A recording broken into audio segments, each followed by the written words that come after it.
Netcasts you love. From people you trust. This is Twit. And you have a Lenovo. Now, actually, I'm really interested in this because this has been a very popular category, the yoga tablets for Lenovo. So Ashton Kutcher loves these things. He's paid to love them. Yeah. I hope I'm not disillusioning you when I tell you that.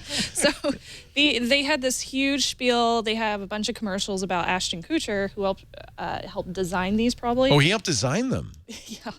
Interestingly enough. So these are the brand new Lenovo Yoga tablets, 8 and 10. So there's two different sizes. Yes. And they are basically exactly the same. Are these Android devices? It looks like they are. They're Android 4.2.2.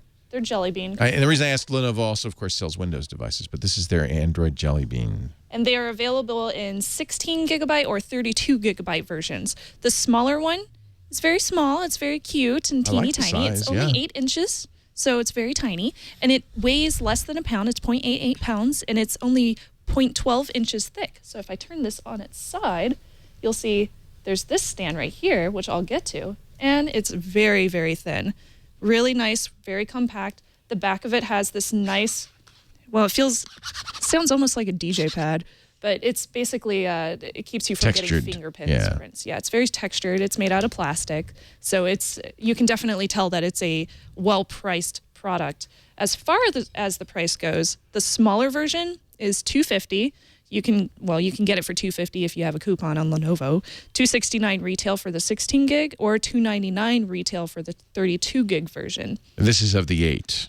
Yes. The 10-inch version is $319 retail for the 16 gig version or $339 retail for the 32 gig version. These are aggressively priced. They are. They're definitely aggressively priced. I thought the prices were, very well ranged. The only people that beat them are Google, pretty much. Right? Yeah, exactly. Yeah. So the things that they're touting about this is obviously the stand. It's like a little kickstand.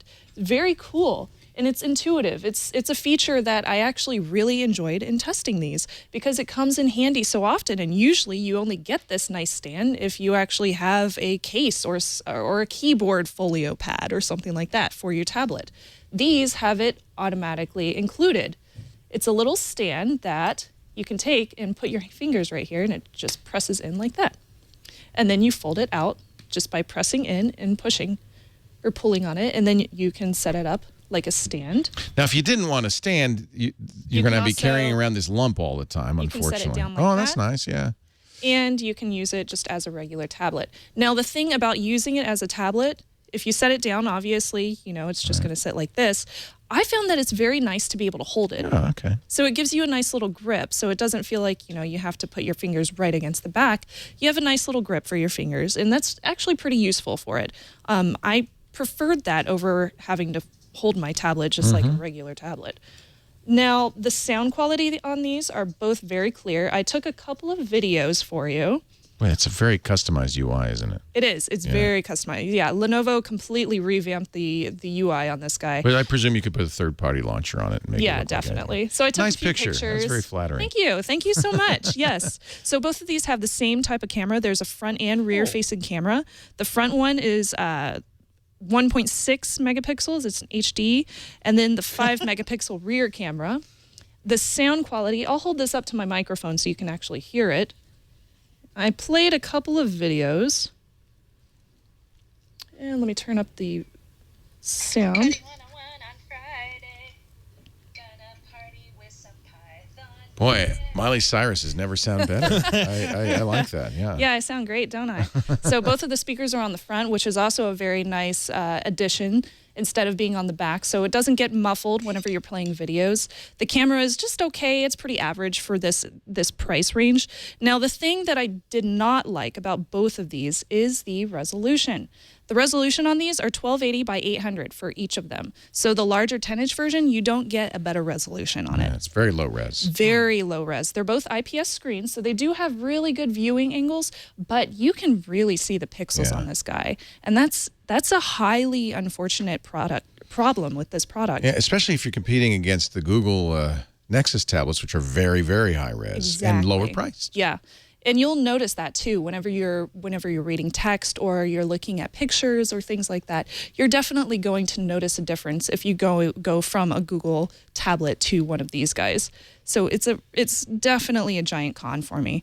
So I'll get into my pros and cons. The pros on these, very thin, very sturdy feeling. They have a long-lasting battery. The battery is also a big pro to these.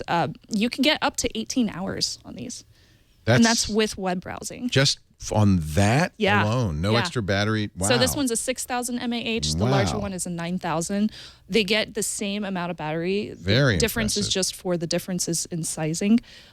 Yeah, it's a very impressive battery. And if you're playing lots of games on it and things like that, you could get around 10 hours, 10 to 12, if you're doing really, really heavy duty stuff on it.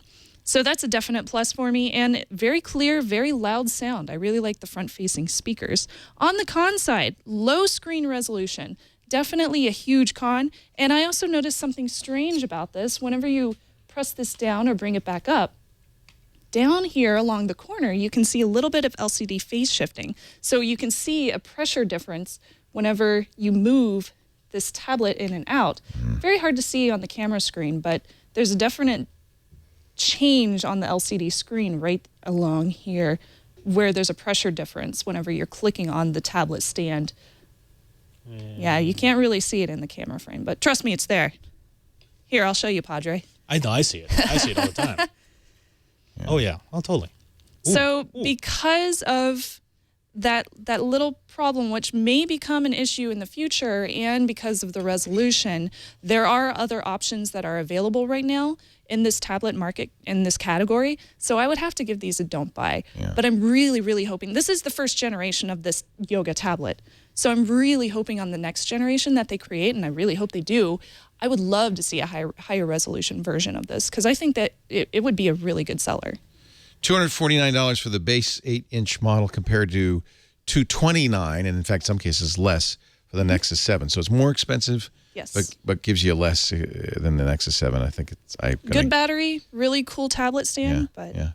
Did you do the pros and cons, or do you want to do that again? I did. Okay. So a buy, don't buy? Try? I would give these a don't buy. Yeah, I have to think. If they could only get a little bit less expensive or a better screen. It seems like the screen is the real disadvantage there. That would definitely sell me. Thank you, Shannon. More snubs, our producer. Love having you on the show.